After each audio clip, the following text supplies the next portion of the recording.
কারো মন চাইলে কিছু করার নেই।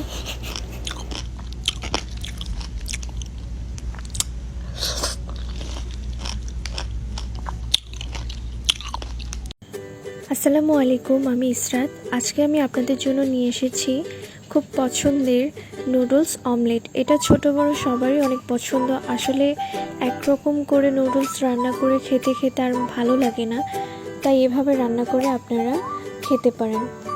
প্রথমে আমি একটা পাতিলে গরম পানি করে নিয়েছি। এবার আমি কুচি করে কেটে রাখা আলুটা সিদ্ধ করে নেব। আমি আলুটা দিয়ে দিলাম গরম পানিতে।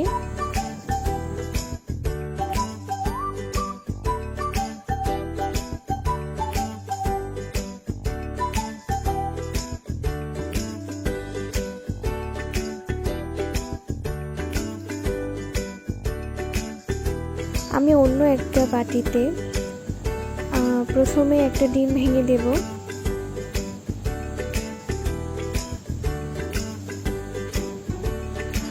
অল্প পরিমাণে লবণ দিয়ে দিব, ধনেপাতা কুচি দেব,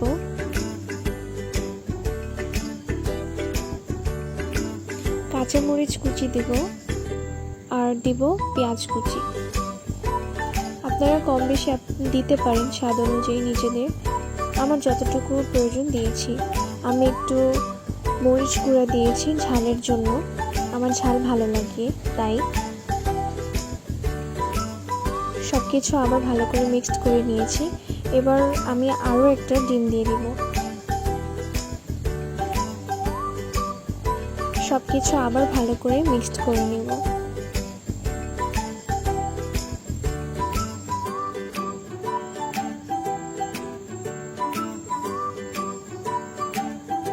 আমি এতে চিলি সস অ্যাড করব, আপনারা চাইলে টমেটো সসটা দিতে পারেন।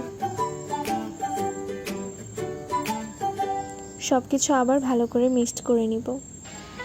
এবার যে নুডলসটা রেখেছি সেই নুডলসটা এই উপকরণের সাথে মিক্সড করে নিব।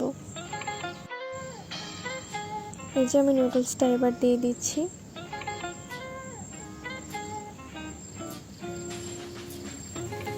এবার ভালো করে সব কিছু মিশিয়ে নেব। এবার আমি সাথে ম্যাজিক মশলাটা 1 প্যাকেট ইউজ করব, কারণ আমার এখানে উপকরণ একটু বেশি। আমি আলু দিয়েছি, তাই আমার সেই নুডলস মশলা দিয়ে হবে না। এই জন্য আমি স্বাদে ম্যাজিক মশলাটা ইউজ করেছি, এবং নুডলসের ভেতরে যে ছোট প্যাকেটে মশলাটা থাকে সেটাও আমি এখানে ইউজ করেছি স্বাদ বাড়ানোর জন্য। এবার সব কিছু আবার ভালো করে মিক্সড করে নিব। আপনারা চাইলে এখানে গাজর, টমেটো দিতে পারেন।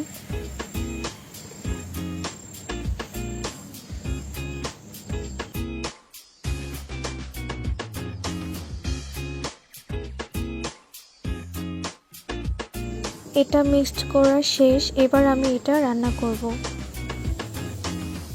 এবার আমি একটা পরিষ্কার কড়াইতে অল্প পরিমাণ তেল দিব। মিক্সড করা নুডলসটা এখানে ঢেলে দিব এবং কাঁটা চামচ দিয়ে এটা গোল একটা শেপ করে নিব।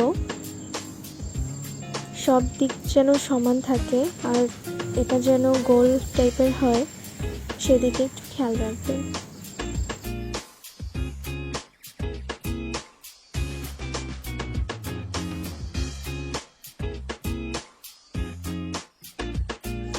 এবার আমি ঢাকনা দিয়ে ঢেকে দিলাম।